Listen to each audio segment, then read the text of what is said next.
Alif suaranya berapa? Assalamualaikum warahmatullahi wabarakatuh. Selamat pagi. Sekarang bertemu lagi ya. Kita mohon maaf juga waktunya jadi di share, kayaknya nanti defaultnya Jumat kali ya, nggak Kamis. Karena Kamis itu biasanya agak lumayan padat, jadi Jumat biasanya agak lebih lowong. Tapi minggu depan insya Allah bisa di Kamis saja sesuai jadwal ya. Minggu depan kan insya Allah pertemuan terakhir.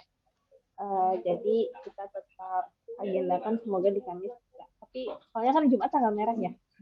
Jadi kita coba agendakan nanti pertemuan di Kamis.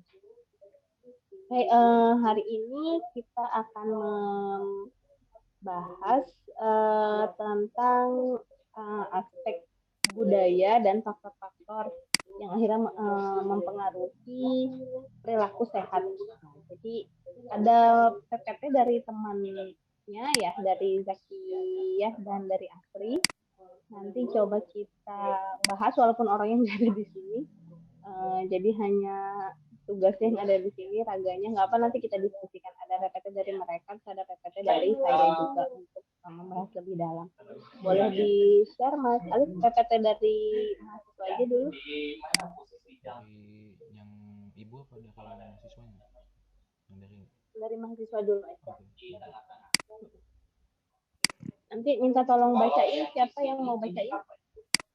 Zahra atau Tari? Bagi dua ya. Ya, Bu.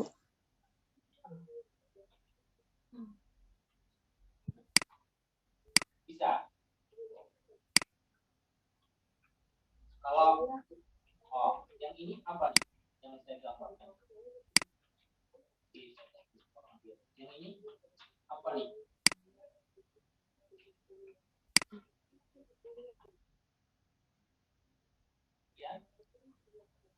Nah, ini aspek budaya dan pembangunan kesehatan. Boleh. Ini akan kita bahas hari ini. Silakan next slide-nya boleh. Dibaca sama Tari dulu aja ya. Kalau yang ini apa nih? Yang saya bulatkan ini adalah jantung. Jadi jantung kita itu berada tepat di antara. Silakan Tari. Iya, Bu. Oh ini topik. Konsep kebudayaan. Faktor budaya pada perilaku kesehatan dan status kesehatan. Kesehatan dan perubahan kebudayaan.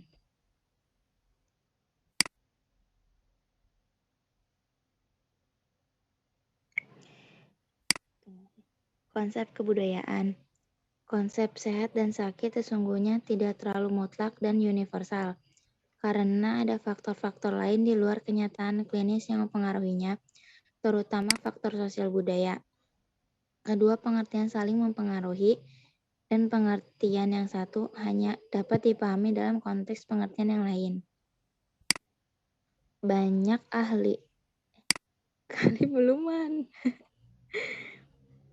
ahli filsafat yang telah mencoba memberikan pengertian tentang konsep sehat dan sakit ditinjau dari masing-masing disiplin ilmu. Masalah sehat dan sakit merupakan proses yang berkaitan dengan kemampuan atau ketidakmampuan manusia beradaptasi dengan lingkungan baik secara biologis, psikologis, maupun sosial budaya.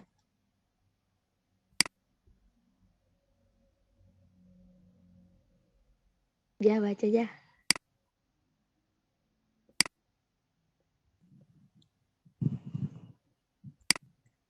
Masalah kesehatan merupakan masalah kompleks yang merupakan resultan dari berbagai masalah lingkungan yang bersifat alamiah maupun masalah buatan manusia, sosial budaya, perilaku populasi penduduk, genetika, dan sebagainya. Derajat kesehatan masyarakat yang disebut sebagai psikosomatic health well-being merupakan resultan dari 4 faktor, yaitu yang pertama lingkungan, kedua perilaku, yang ketiga keturunan, dan yang keempat pelayanan kesehatan. Dari empat faktor tersebut, lingkungan dan perilaku merupakan faktor yang paling besar pengaruhnya atau lebih dominan terhadap tinggi rendahnya derajat kesehatan masyarakat.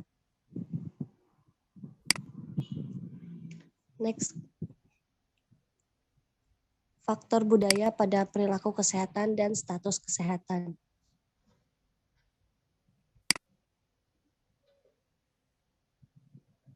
Perilaku kesehatan adalah salah satu peran penting dan berpengaruh positif terhadap terwujudnya status kesehatan masyarakat. Salah satu faktor yang menentukan kondisi kesehatan masyarakat adalah perilaku kesehatan masyarakat itu sendiri, di mana proses terbentuknya perilaku ini dipengaruhi oleh beberapa faktor. Salah satunya adalah faktor sosial budaya. Bila faktor tersebut telah tertanam dan terinternalisasi dalam kehidupan dan kegiatan, masyarakat ada kecenderungan untuk merubah perilaku yang telah terbentuk tersebut sulit untuk dilakukan.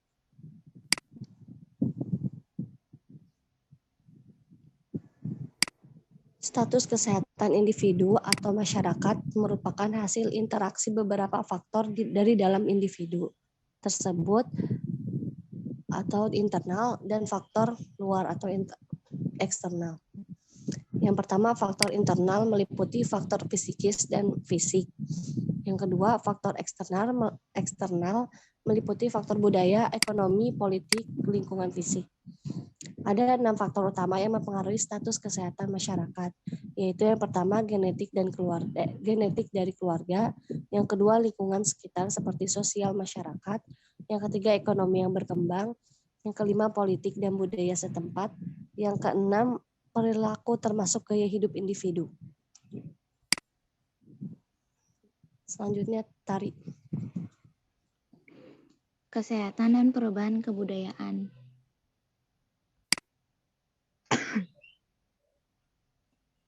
Kesehatan adalah keadaan sejahtera dari badan, jiwa, dan sosial yang memungkinkan setiap orang hidup produktif secara sosial dan ekonomis. Pengaruh kebudayaan dalam masyarakat memberikan peranan penting dalam mencapai derajat kesehatan yang setinggi-tingginya. Perkembangan sosial budaya dalam masyarakat merupakan suatu tanda bahwa masyarakat dalam suatu daerah tersebut telah mengalami suatu perubahan dalam proses berpikir. Perubahan kebudayaan bisa memberikan dampak positif maupun negatif. Hubungan antara kebudayaan dan kesehatan sangatlah erat hubungannya. Sebagai salah satu contoh, suatu masyarakat desa yang sederhana dapat bertahan dengan cara pengobatan tertentu sesuai dengan tradisi mereka. Kebudayaan atau kultur dapat membentuk kebiasaan dan respons terhadap kesehatan dan penyakit dalam segala masyarakat tanpa memandang tingkatannya.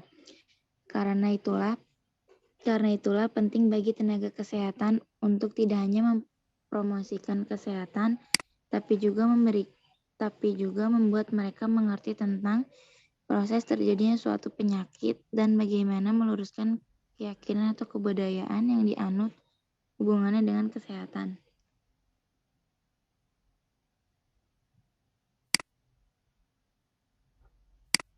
Selesai presentasinya. Oh, udah, Kak. Oke.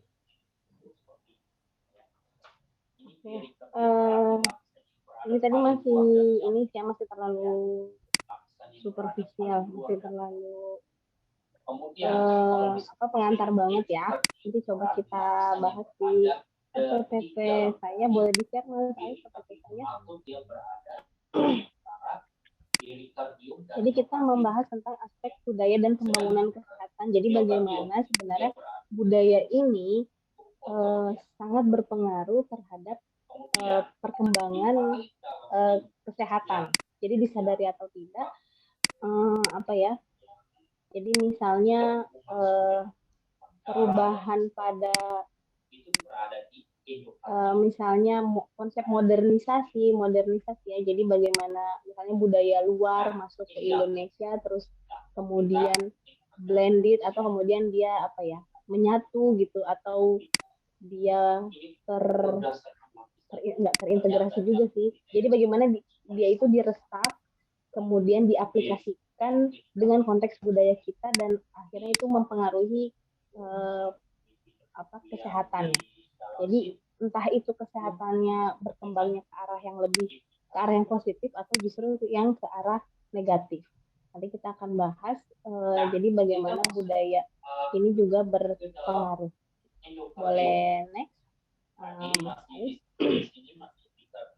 Sebelumnya ini outline-nya tadi sama ya tentang konsep kebudayaan, sedikit mereview saja karena kita dari awal waktu pertemuan pertama kita sudah membahas tentang budaya ya. Ada yang masih ingat nggak kata dasarnya budaya?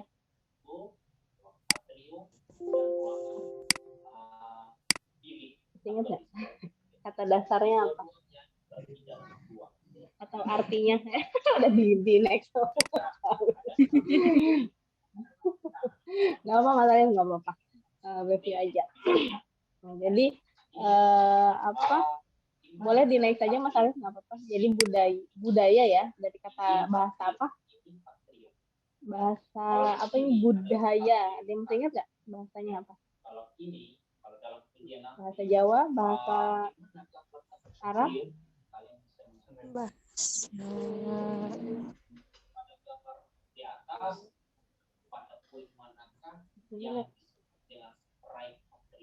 Sanskerta ya. Dari bahasa Sanskerta yang artinya budi atau akal.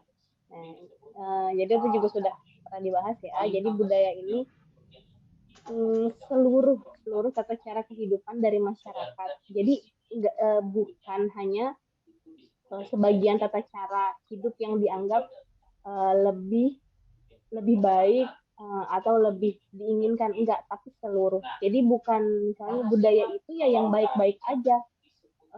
Jadi bukan seperti itu gitu ya. Jadi budaya adalah segala hal yang mencakup aspek kehidupan manusia. Either itu dia budaya yang jelek atau itu budaya yang baik gitu ya. Jadi itulah budaya. Nah, budaya itu tadi juga disebutkan di slide temannya ya, bahwa budaya itu ditentukan oleh budaya masyarakat itu sendiri gitu, atau bagaimana masyarakat itu sendiri berperilaku seperti itu. Nah, dan ini tambahan aja bahwa budaya itu sifatnya super organik karena bersifat turun temurun dan membuatnya bisa terus hidup di tengah masyarakat. Jadi waktu itu kan kita juga sempat singgung ya bahwa budaya itu dia itu walaupun dia bersifat dinamis, dia bersifat berkembang gitu ya, tapi pasti esensi intinya mungkin akan tetap ada karena dia itu tadi, dia turun temurun atau dia diturunkan. Pasti kan kata-katanya kalau budaya, kalau kata orang zaman dulu sih, nah gitu. Kalau kata nenek moyang atau kalau kata ibu saya sih gitu. Nah itu kan artinya diturunkan budaya itu terus dan terus seperti itu. Jadi makanya dia budaya ini bersifat super organik. Nah, kemudian setiap masyarakat memiliki kebudayaan yang berbeda dan spesifik. Nah, tadi sama juga ya, karena budaya ini dinamis. Budaya ini enggak kaku. Budaya ini yang menyesuaikan menyesuaikan dengan karakteristik masyarakat. Makanya setiap masyarakat pasti memiliki budaya yang berbeda-beda, gitu ya. Jadi ketika teman-teman yang Tari aslinya mana, Betawi ya? Apa Bu? Sukunya apa? Tari sukunya apa? Betawi. Sunda. Oh, Tari Sunda. Kalau Zahra?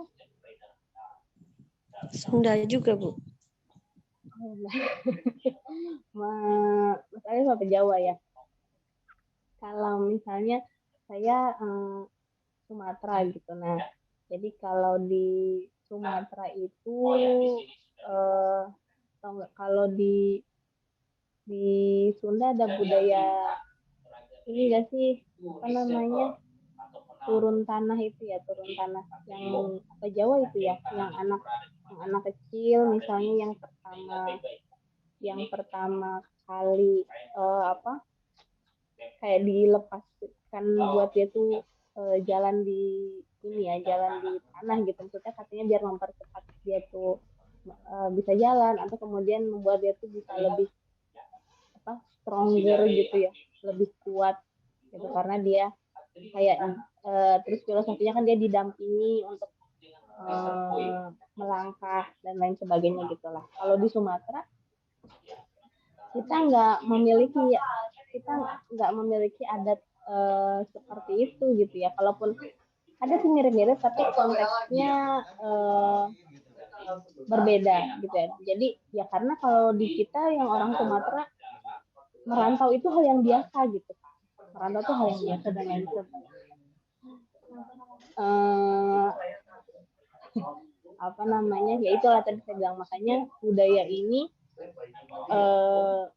berbeda-beda dan dia spesifik menyesuaikan dengan karakter masyarakat itu sendiri. Nggak hanya karakter masyarakat, tapi juga geografis ya, kondisi tempat, kemudian apalagi ya, iklim, cuaca dan lain sebagainya.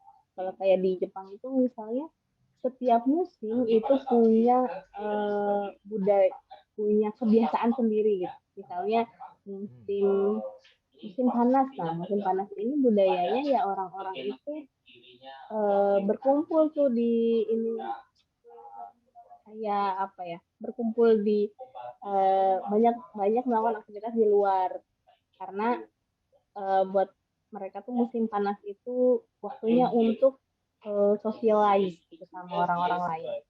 Jadi banyak banget festival-festival kalau udah musim panas tuh. Festival kembang api kalau yang pernah dengar dan lain sebagainya. Karena itu tadi budayanya. Tapi nggak ada yang melakukan festival di musim dingin ya. Ya mau ngapain ya? Maksudnya dingin-dingin kumpul di luar gitu kan. Seperti itu. Jadi ada berdasarkan geografis pun dia memiliki karakteristik yang berbeda. Gitu. Nah ini kita merefresh aja ya tentang konsep budaya. Next boleh Mas Alif. Selanjutnya itu tentang definisi ya. Definisi kebudayaan menurut para tokoh ya. Kalau ini buat teman-teman ini aja, buat teman-teman apa ya, pelajari bahwa apa sebenarnya, tapi kata kuncinya di sini yang bisa dilihat apa ya, kebudayaan itu bersifatnya kompleks ya. Kompleks. Jadi dia itu nggak cuma tentang ide gagasan, tapi dia itu sifatnya apa ya, holistik, yaitu banyak karena dia mencakup setiap aspek kehidupan manusia. Nah, sumbernya pun bermacam-macam yang bisa jadi dari itu tadi apa hukum moral sosial ataupun adat istiadat tempat gitu. Dan nah ini juga kalau dari kata-katanya si Clarkson dan Kelly ini, ya budaya itu ada yang rasional dan ada yang irasional gitu. Ada yang bisa diterima sama akal, ada yang apa sih gitu kan, apa sih maksudnya gitu dan lain sebagainya. Seperti itu ya. Jadi teman-teman nanti silahkan mendefinisikan apa definisi budaya menurut kalian masing-masing gitu ya. Tapi yang di sini yang perlu ditekankan itu, jadi budaya tidak terbatas pada hal-hal yang baik aja atau hal-hal yang buruk aja, enggak. Tapi budaya itu sifatnya menyeluruh seperti itu. Boleh di next lagi Mas. Selanjutnya tentang wujud budaya. Nah kalau teman-teman tahunya mungkin ini Zahra ke coret-coret. Oke. Jadi kalau teman-teman mungkin tahunya budaya itu sifatnya cuma ya itu ya, cuma apa yang kadang yang kita ada dalam pikiran kita aja. Jadi sifatnya abstrak. Ya tadi misalnya nggak boleh, ibu hamil nggak boleh makan ikan misalnya. Itu kan sebenarnya ketika kita bicara itu hanya ada di dalam pikiran kita gitu ya, atau hanya nilai aja yang kita yakini, atau hanya aturan gitu ya. Nah ini sifat atau wujud budaya yang paling dasar. Jadi wujud budaya yang paling dasar dia berbentuk ide atau gagasan atau nilai atau norma atau aturan atau apapun lah yang sifatnya abstrak. Jadi hanya kita yakini atau hanya kita tahu kayak gitu, ibu hamil nggak boleh makan ikan gitu misalnya. Tapi ketika pemahaman kita itu kita lakukan atau kita wujudkan dalam tindakan, nah itu bentuk atau wujud budaya yang kedua. Jadi apa namanya tadi ya, gagasan itu tadi kita wujudkan dalam perilaku yang akhirnya ya contohnya tadi ya kita benar-benar nggak makan ikan saat lagi hamil misalnya, atau ketika ada orang, ada tetangga atau ada keluarga kita yang lagi hamil, benar-benar kita bilang jangan makan ikan, nggak boleh. Itu jadi sudah mewujud dalam bentuk perbuatan. Gitu, itulah yang wujud budaya yang kedua. Gitu ya. Jadi dia ini dapat diamati. Jadi sifatnya memang lebih konkret. Tadi kan kalau gagasan itu ya hanya ada di pikiran ya, jadi sifatnya abstrak. Dan apa namanya, penerimaan di tiap orang juga bisa jadi berbeda-beda karena dia sifatnya abstrak aja gitu. Tapi ketika itu dia diwujudkan dalam bentuk perilaku, ya tentu itu jadi hal yang berbeda. Nah, Prianta kalau ada mau pertanyaan, silahkan ya, nanti di akhir aja kita kumpulkan dulu di chat. Lalu yang ketiga, wujud budaya yang ketiga itu adalah artefak. Nah ini kalau teman-teman tahu ya, wujudnya lebih nyata, bisa dipegang gitu. Kalau kayak ini mungkin buku-buku sejarah atau apa, bukti-bukti sejarah yang di museum gitu ya. Oh zaman dulu itu kalau ada yang pernah ke museum apa ya, waktu itu pernah, saya lupa di museum apa, jadi menggambarkan patriarkinya Indonesia zaman dahulu. Jadi itu di patriarki itu yang betapa cowok itu atau bapak itu sangat dominan ya, atau sangat didahulukan. Jadi di meja makan, saya lupa musim apa gitu, di meja makan, jadi di piring bapaknya itu penuh, tapi di piring ibu dan anaknya ini kosong gitu. Jadi tapi di situ ada deskripsinya, jadi dia bagaimana budaya yang kita percaya bapak itu atau laki-laki itu adalah dominan, laki-laki itu pemimpin dan lain sebagainya. Kemudian kita wujudkan dalam tindakan. Nah, terus ada bukti artefaknya itu tadi ya. Jadi bagaimana digambarkan dalam bentuk wujud yang bisa kita raba, kita pegang artefak itu tadi, hasil atau mungkin ditulis dalam sejarah dan lain sebagainya. Seperti itu yang bentuk lebih konkretnya lagi. Jadi ada 3 hal ini ya, wujud dari budaya. Yang pertama adalah gagasan, ide atau nilai. Yang kedua terwujud dalam bentuk perilaku. Yang jadi ide gagasan tadi diejawantah, diwujudkan dalam perilaku, dan yang terakhir adalah artefak. Boleh next lagi Mas Alif. Ini unsur selanjutnya adalah unsur budaya nanti. Jadi ini mau bawa kemana? Lihat. Boleh next. Apa ya? Unsur budaya. Jadi kalau menurut Bronislaw, menurut si Bronislaw ini unsur-unsur budaya itu ada 4. Yang pertama adanya sistem norma. Jadi ada apa ya? Ada interaksi antara nilai-nilai yang ada di masyarakat. Yang pertama. Lalu yang kedua ada organisasi ekonomi. Jadi ada pengaturan ekonomi. Gitu. Jadi karena ekonomi ini juga merupakan aspek yang paling penting yang berpengaruh terhadap budaya. Waktu itu kalau bisa tahu sejarah ya, bagaimana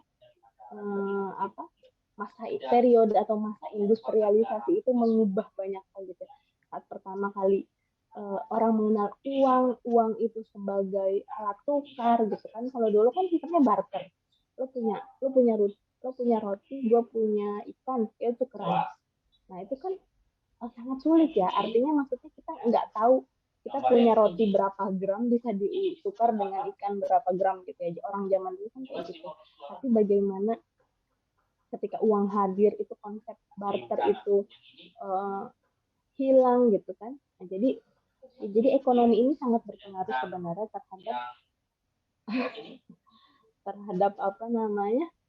terhadap perkembangan budaya itu sendiri.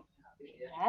Lalu yang ketiga, alat-alat dan lembaga atau petugas pendidikan. Jadi ya pendidikan ya, bagaimana sekolah-sekolah itu berkembang juga sangat menjadi unsur yang paling penting dalam budaya. Dan yang terakhir tentang organisasi kekuatan atau kepemimpinan yang di sini. Ini menurut si Bronislaw. Nanti ada lagi menurut Konjaraningrat boleh di next. Ini kan lebih umum ya. Nah, kalau si Konjaraningrat ini lebih spesifik. Jadi dia memecah lagi. Kalau menurut Konjaraningrat, semakin kesini tuh budaya. Ya, suara baterainya kayak mau. Tapi masih terdengar ya? Masih terdengar nggak? Kedengar, Bu. Oke, yang pertama si Konjaraningrat ini tentang teknologi dan sistem peralatan. Jadi ya semakin kesini teknologi tuh jadi hal yang paling penting banget ya dalam budaya. Kemudian yang kedua mata pencaharian. Zaman dulu mungkin orang banyaknya apa sih? Nelayan ya, petani, apalagi pabrik ya, industri. Tapi kan semakin kesini semakin berkembang. Kan zaman sekarang ini lebih apa? Content creator ya, analyzer gitu, orang-orang analisis, IT itu sangat berkembang, kan? Yang akhirnya berpengaruh juga terhadap budaya atau tren masyarakat ini akhirnya sekarang kemana sih ngarahnya gitu. Terus organisasi sosial, kemudian bahasa, kesenian, sistem kepercayaan dan sistem ilmu pengetahuan. Ya lebih spesifik lagi. Boleh di next, Mas Ayu.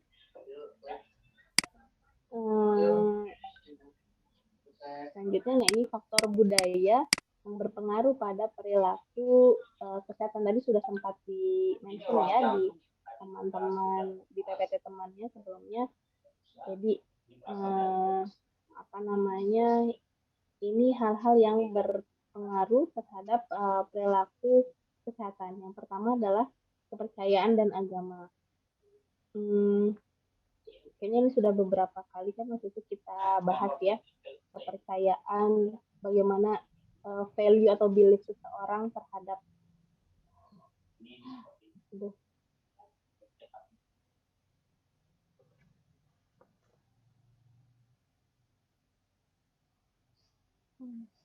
nanti kalau suaranya jadi nggak jelas bilang aja ya, soalnya kayaknya baterainya mahal. Iya Bu. Waktu itu kita bahas bagaimana belief seseorang itu sangat berpengaruh terhadap perilaku kesehatannya. Tadi kalau dia punya belief, punya kepercayaan yang kayak lebih ke nenek moyang, lebih ke ya budaya yang memang diturunkan dari orang tuanya gitu, ya pasti berpengaruh kan terhadap perilaku kesehatannya.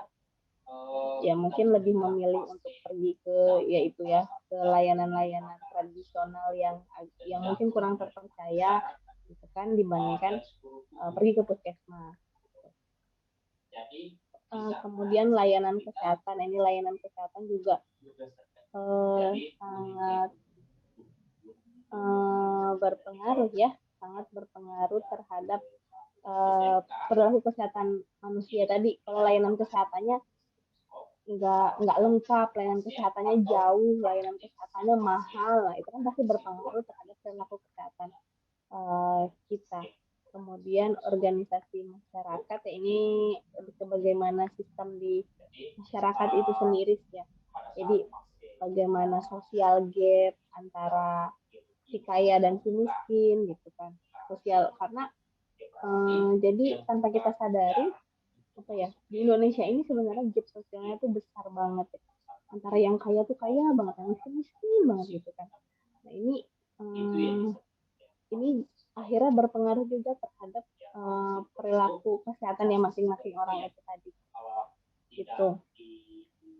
Lalu unsur kesenian di masyarakat ini budaya juga ya, bagaimana kesenian ini diharapkan sebenarnya mendukung untuk peningkatan kesehatan. Tapi kan banyak juga ya kesenian ataupun kayak kegiatan-kegiatan seni yang justru atau hiburan gitu ya, hiburan yang justru membawa dampak negatif bagi kesehatan. Boleh next lagi Mas Alif.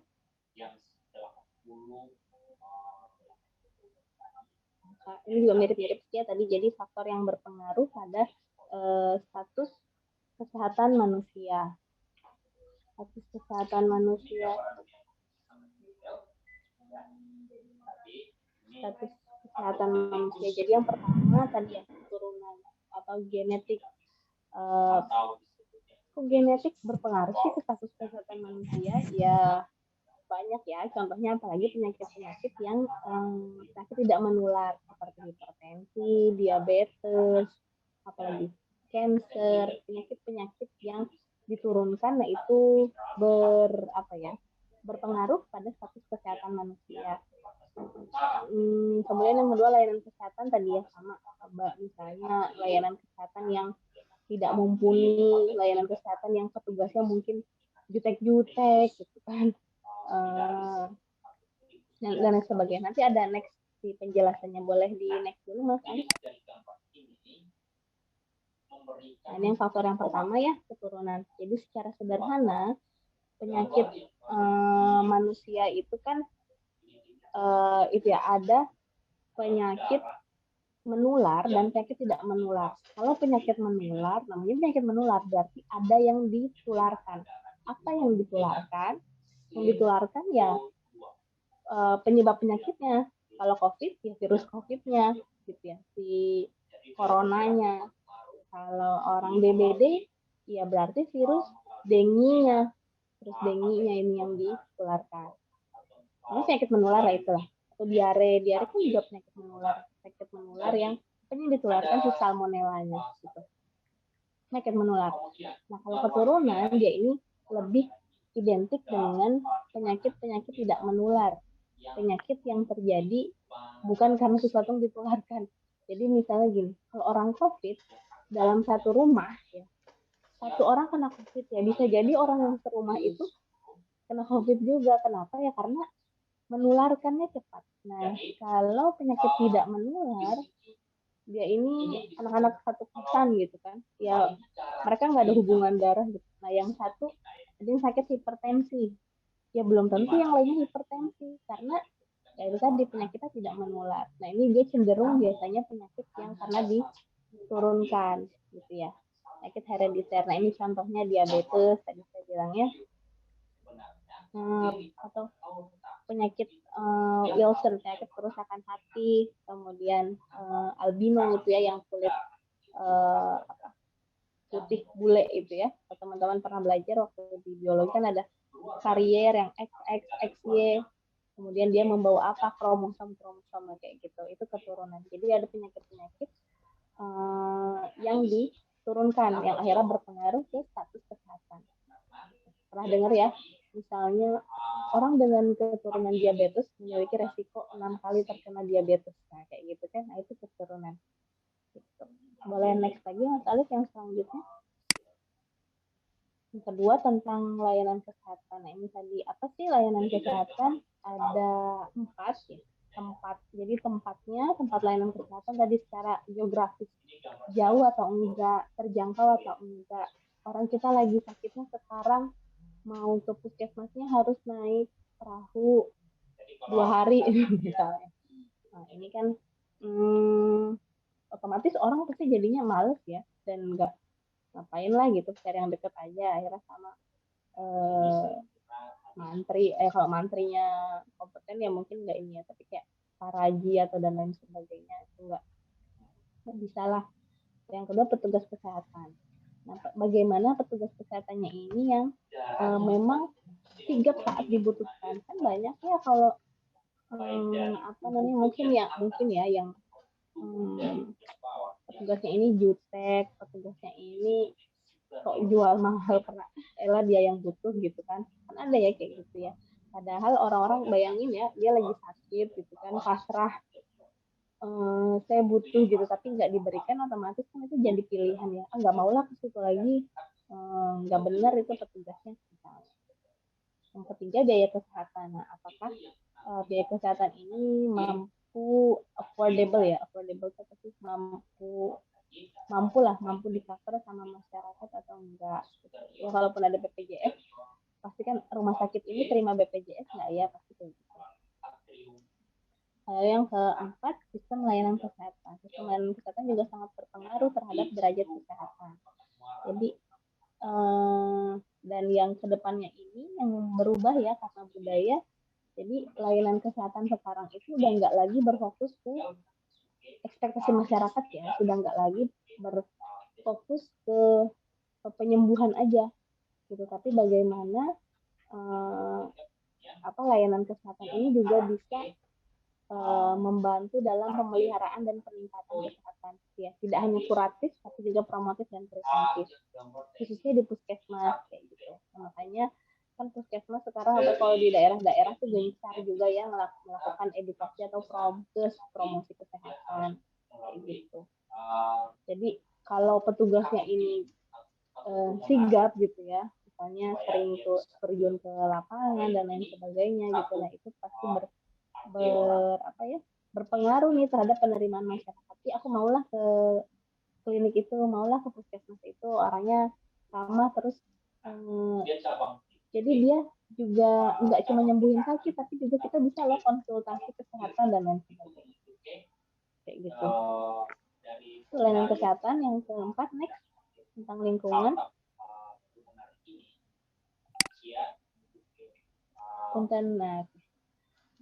Jadi lingkungan termasuk lingkungan ini kan ada lingkungan biologis dan lingkungan non biologis ya. Jadi ya lingkungan lingkungan biologis ini yang hidup kayak alam gitu. Ada juga lingkungan non biologis ya seperti sosial budaya gitu. Jadi bagaimana sosial budaya atau mungkin kondisi alam ini berpengaruh terhadap status kesehatan kita. Waktu itu misalnya bilang ya orang-orang yang hidupnya di kota-kota industri yang banyak polusi misalnya, yang banyak polusi atau yang banyak apalagi namanya ya, banyak polutan lah ya, nah, bisa jadi tidak lebih sehat ya daripada mereka yang tinggalnya di pedesaan karena kan udaranya bersih dan lain sebagainya gitu. Jadi lingkungan ini berpengaruh besar terhadap kondisi kesehatan kita. Sosial budaya pun juga sama. Mungkin ada di daerah-daerah yang lebih yang orangnya lebih individualis gitu kan. Misalnya saya orangnya nih lebih suka yang ramai gitu. Nah, jadi ketika ditempatkan di lingkungan yang sangat individualis mungkin saya jadi tertekan gitu kan. Nah, itu sosial budaya. Atau ketika saya pindah ke tempat budaya yang terlalu banyak mistis-mistisnya, mungkin buat saya penerimaan saya nggak cocok dan lain sebagainya. Kayak gitu. Jadi sosial budaya berpengaruh besar terhadap status kesehatan individu. Yang terakhir, perilaku. Jadi perilaku dapat boleh di next lagi mas. Perilaku dapat mempengaruhi status kesehatan. Jadi artinya kondisi sehat atau sakit pada individu, keluarga atau masyarakat dipengaruhi oleh perilaku yang bersangkutan. Nah, jadi kalau ada quote misalnya you are what you eat gitu kan, kamu adalah apa yang kamu makan gitu. Jadi ya mau kamu sehat ya kamu makan makanan yang sehat. Nah, jadi perilaku itu perilaku kita berpengaruh terhadap hasil apa yang nantinya akan kita dapatkan kayak gitu. Dan perilaku manusia bukan sesuatu yang berdiri sendiri, melainkan dipengaruhi oleh banyak faktor ya, pendidikan atau tingkat pengetahuan ya, adat, kepercayaan ya, balik lagi nanti ke sosial budaya. Jadi bagaimana sosial budaya tadi berpengaruh ke perilaku dan perilaku itu berpengaruh ke status kesehatan kita gitu secara nggak langsungnya ya seperti itu. Boleh next lagi Mas Alif. Nah, selanjutnya tentang kesehatan dan perubahan kebudayaan. Nah, tadi saya bilang di era yang pertukaran informasi ini terjadi dengan cepat gitu ya.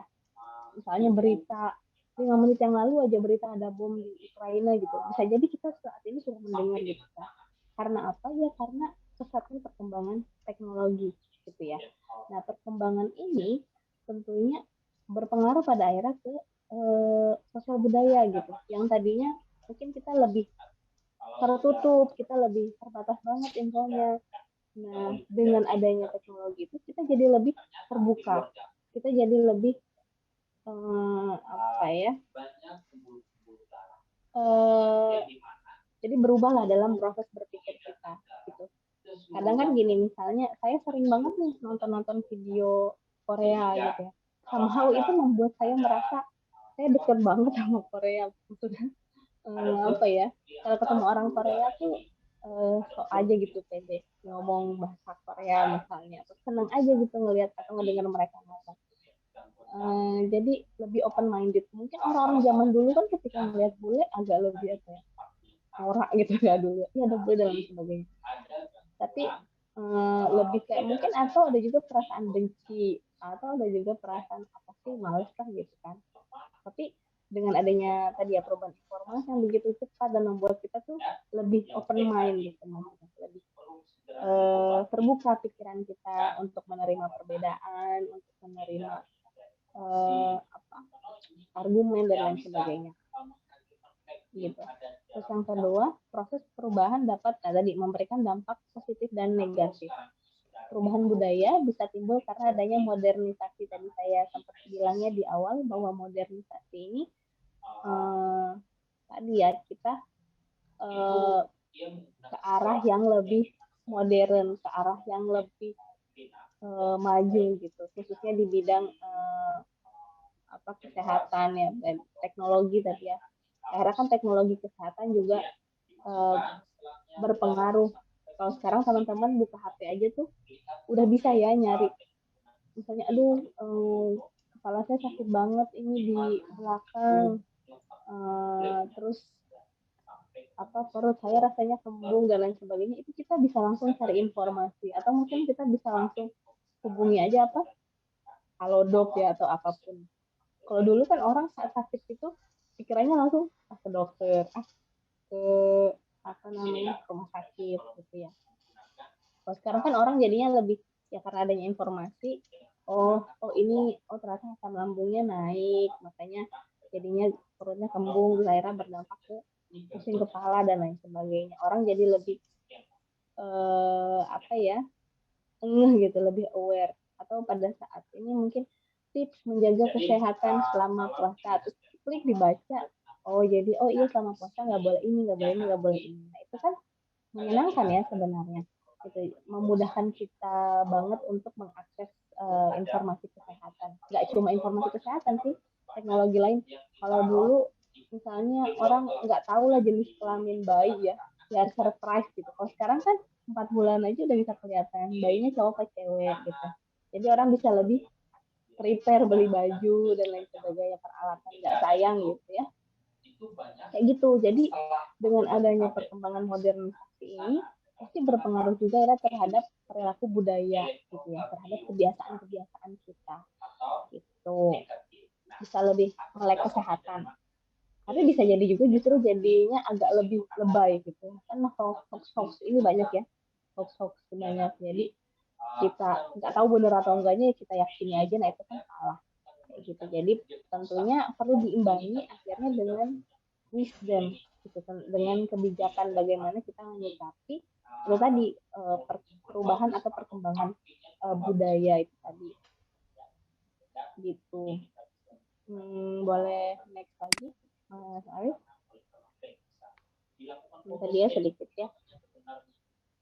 Nah dampak tadi kan sebenarnya saat ada info orang jadi lebih aware ya waktu pada saat pada saat COVID pertama kali gitu kan muncul, itu kan langsung ya. Saya ingat banget hari pertama saat ditemukan kasus itu, saya ke Alfamart mau beli hand sanitizer tuh habis. Itu ternyata ada orang-orang yang lebih cepat dari saya buat beli itu gitu kan.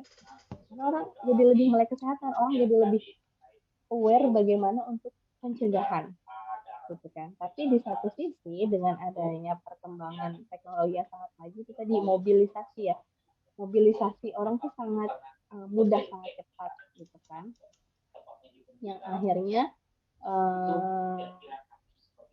itu orang-orang jadinya lebih penyebaran penyakit jadi lebih cepat gitu, karena adanya ya transportasi kan berkembang ya, di udara, di laut, di darat, dan lain sebagainya.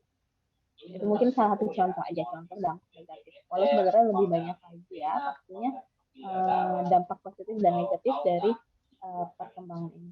Tapi terlepas dari itu, tentunya teknologi memberikan banyak hal baru ya, banyak kesempatan ya. Tadi kalau menurut saya yang penting diimbangi dengan kebijakan dari diri kita, bagaimana menyikapi itu. Boleh di next lagi nih, kayak slide terakhir ya. Nah, ini ada sedikit faktor-faktor yang berpengaruh terhadap perubahan budaya dan kesehatan. Apa aja sih? Tadi udah disinggung juga sih. Perubahan ekonomi, konflik sosial, bencana alam, perubahan lingkungan alam, dan masuknya budaya asing. Nah, tadi yang masuknya budaya asing sudah saya bahas ya. Jadi bagaimana kita lebih aware atau lebih terbuka. Terus perubahan lingkungan alam mungkin mirip-mirip dengan bencana alam. Jadi maksudnya ketika alam berubah, ketika ada kondisi lingkungan yang berubah, itu pasti sedikit banyak berpengaruh terhadap budaya atau kebiasaan kita gitu. Kemudian konflik sosial ini ya lebih ke friksi-friksi gitu ya, friksi-friksi yang terjadi antar masyarakat. Perubahan ekonomi, tadi saya cerita sedikit budaya tentang bagaimana contohnya pada saat uang, atau sekarang teman-teman ngerasain apa-apa naik itu kan berpengaruh terhadap perubahan budaya.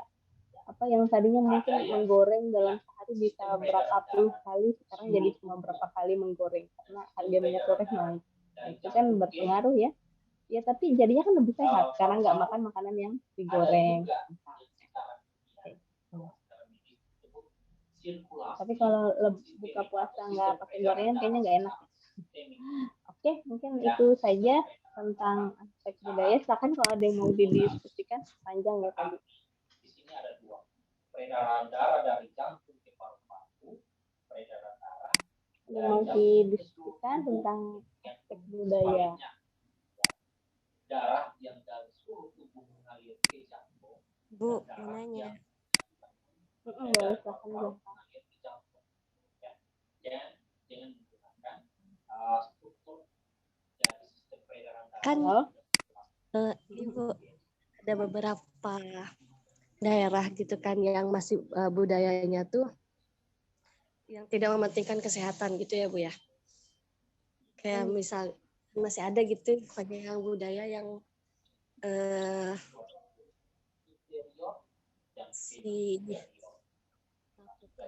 kesehatan itu minim gitu. Karena caranya kita itu masuk ke kebudayaannya mereka itu, sedangkan kayak di itu tuh di pelosok banget gitu Bu. Kita tuh kayak pengen kayak ini tuh maksudnya nggak terlalu baik gitu kan bagi kesehatannya. Terus gimana caranya gitu biar kita bisa masuk ke budayanya mereka, sedangkan mereka ada di pelosok.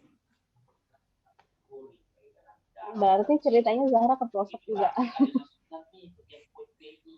Saya bingung gitu kan, kita tuh mau merubahnya tapi gimana ya, kan jauh juga, terus ini juga terus apa yang harus dilakukan oleh para medis tuh kayak gimana gitu. Nanti kalau tertarik coba ikut ini Zahra, ada namanya program Pencerah Nusa. Namanya Pencerah Nusa, itu kegiatannya punyanya Kemenkes, coba dicari ya. Pencerah Nusa ini dia tuh apa ya, nanti istilahnya mengirimkan tenaga kesehatan ke pelosok-pelosok daerah 3T. 3T itu yang terjauh, aduh saya lupa istilahnya ya. Jadi istilah nggak terpinggirkan, apa istilahnya 3T itu ya, kayak gitulah. Nah, jadi mengirimkan ke sana untuk apa? Ya itu jadi di sana itu benar-benar mereka ini kan relawan ya, yang akhirnya saat diturunkan biasanya tuh bertim 3-5 orang. Nah, di sana mengkaji apa yang jadi masalah, apa yang menjadi apa yang bisa diintervensi gitu kan, apa yang bisa diberikan. Nah, ini apa namanya, mereka tentunya nanti kan di awal kalau kita di perawat itu kan kajian ya, kita pengkajian apa sih masalah utamanya gitu. Biasanya kalau cerita dari teman-teman yang sudah pernah ikutan itu, ya memang kalau daerah 3T itu PR-nya nggak jauh-jauh ya dari layanan kesehatan yang sangat minim gitu kan. Karena minimnya layanan kesehatan ini yang akhirnya berdampak ke ya perilaku masyarakatnya akhirnya yang kurang sehat. Terus kalau diceritakan ada budaya-budaya yang waktu itu kan saya pernah bilang juga, kalau selama budaya itu tidak memberikan dampak yang negatif bagi kesehatan, ya monggo dilanjutkan aja gitu kan. Tapi jika memang itu berdampak, punya dampak negatif bagi kesehatan, nah itu yang perlu diintervensi. Bagaimana caranya? Kalau yang program PN pencerahan nusa itu, mereka ini lama ya hitungannya di sana 1 tahun. Nah, jadi di awal itu mereka punya kesempatan untuk membangun trust, membina trust. Itu yang paling penting sih. Kalau orang atau target kita ini sudah percaya sama kita, kan otomatis bisa kita bisa dengan mudah ya kita masuki. Tapi kalau tahu-tahu Zahra dari jarak jauh mau intervensi, ya nggak mungkin lah ya, susah gitu. Jadi waktu itu teman saya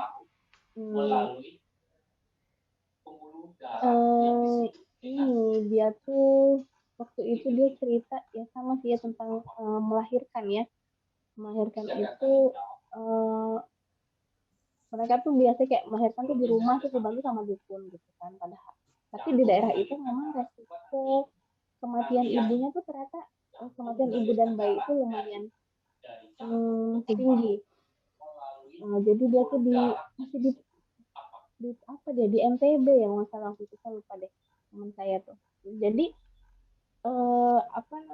ya karena memang layanan kesehatannya ini jauh. Jadi waktu itu dia selama ya di 3 bulan awal itu kan dia mengkaji, dia melakukan pendekatannya. Akhirnya dia mendekat ke tokoh-tokoh masyarakat. Tokoh-tokoh masyarakat ini punya beda sama di kita kalau di kota ya. Kalau di daerah itu tuh tokoh masyarakat atau orang-orang yang didengar itu tuh sangat dipercaya kata-katanya gitu kan, sangat didengar kayak gitu. Jadi itu dia ini sebenarnya menerapkan kembali konsep desa siaga, kalau ada yang pernah dengar ya. Jadi desa siaga, jadi misalnya di daerah itu atau di dekat tempat tinggalnya dia ada ibu hamil. Nah, ibu hamil ini kan misalnya apalagi udah bulan-bulan deket mau lahiran ya. Nah, jadi diajak masyarakat sekitarnya itu untuk lebih aware jadi sama-sama mempersiapkan atau sama-sama mendukung si ibu untuk mendapatkan layanan kesehatan persalinan yang layak gitu. Jadi waktu itu teman saya ini dengan tokoh masyarakatnya jadi ngedata siapa orang daerah situ yang punya mobil misalnya, atau yang mobilnya ini siap dipakai di dekat-dekat waktu itu. Jadi nggak cuma 1 orang tapi di list ya. Jadi ada listnya, ada datanya. Nah, jadi pada saat si ibu ini udah dekat mau melahirkan gitu. Nah, nanti itu tengah malam atau jam berapapun orang-orang yang tadi udah di list itu didatangi nanti rumahnya di mobil ya. Nah, itu mereka sudah siap gitu. Jadi mereka diberdayakan saat itu kayak gitu. Untuk apa? Untuk ke rumah sakit atau untuk ke klinik yang memang jaraknya ya jauh banget ya kalau naik beca atau kalau naik mobil kan enggak kayak gitu. Jadi waktu itu pelan-pelan dia cerita ya akhirnya berhasil walaupun tentunya penerimaan dari dukun-dukun itulah yang dukun melahirkan yang nggak suka.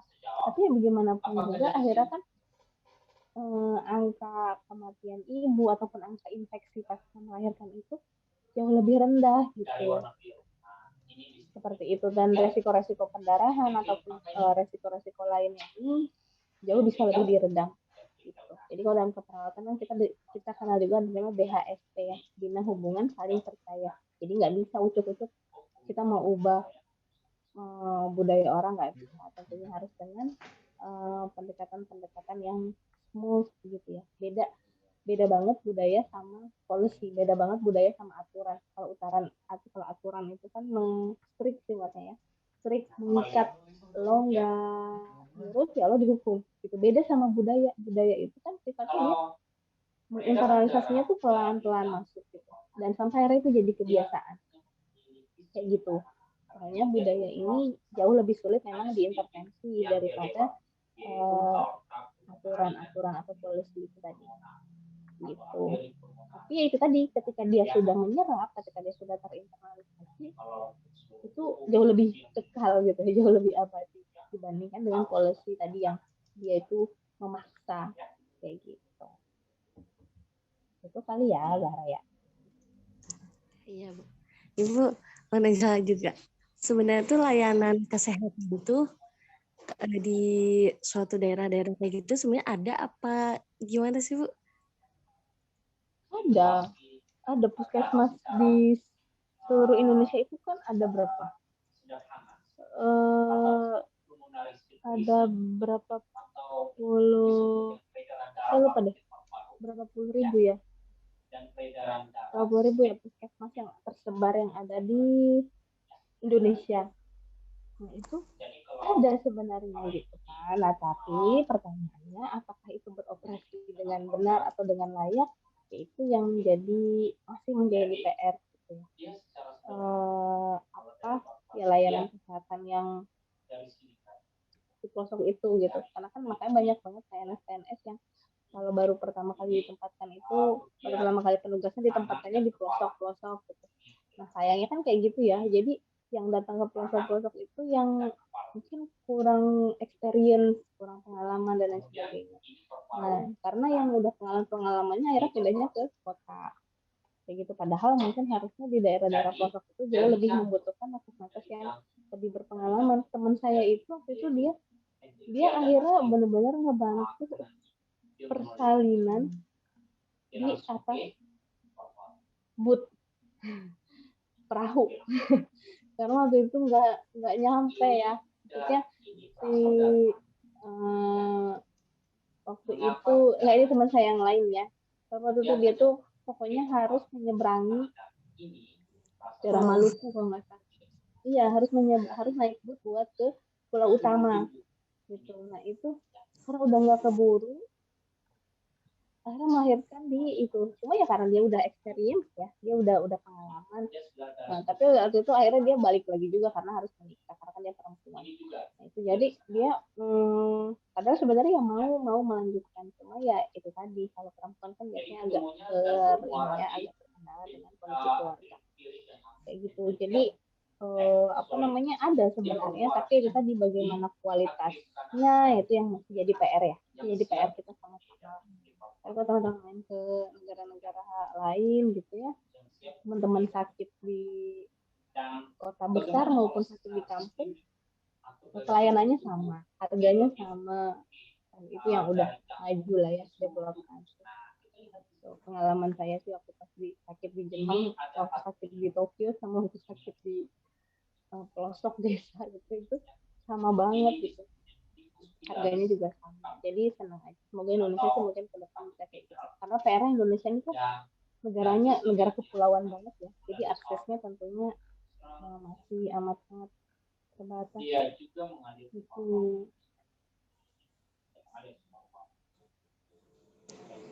lagi. Melalui aorta ini dia akan distribusikan ke arteri untuk menuju ke tubuh bagian atas, yaitu kepala. Udah, Tari ada mau ditanyakan? Enggak, Bu. Jangan tidur, tapi tidur lagi. Enggak, Bu, lagi dengerin yang Ibu ngejelasin sejarah. Oke, ya semoga bisa dipahami ya. Jadi apa namanya, budaya itu, tadi saya bilang budaya itu menyeluruh, budaya itu dinamis, budaya itu berubah ya dengan ya modernisasi sekarang, dengan perkembangan teknologi informasi seperti sekarang ya tentunya ada dampak positif dan negatif. Yaitu kembali lagi bagaimana kita menyikapi itu semua. Yang paling penting sih disikapi secara positif, kita terima yang penting terhadap budaya, jangan di reject ya terhadap perkembangan yang baik. Ini itu saja dari saya, cukup. Ada lagi foto dulu mungkin yang mau bisa nyalakan kamera. Ibu maaf, Zara lagi di luar, jadi jaringannya mati-mati kalau dinyalain kameranya. Mau mandi kali ini ya. Enggak, Bu.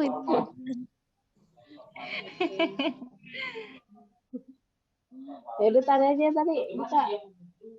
Darah itu kembali ke jantung. Bagaimana darah itu mengalir kembali ke jantung. Bisa videonya. Mas Alif bisa foto nggak ya? Paru-paru kanan maupun paru-paru kiri, dia mengalirkan darah. Bisa nggak Mas Alif? Nggak bisa ya? Oke, kalau gitu saya aja yang foto. Yang benar kali. Jangan diituin. Tapi kok saya cuma bisa ngeliat ini ya. Tunggu dulu. Oh. Nah ini sudah. Oke, ya. 1, 2, 3. Oke. Terima kasih banyak atas waktunya. Kurang lebihnya saya akhiri Mas Alif ya. Terima kasih. Assalamualaikum warahmatullahi wabarakatuh. Waalaikumsalam warahmatullahi wabarakatuh. Makasih, Bu. wabarakatuh.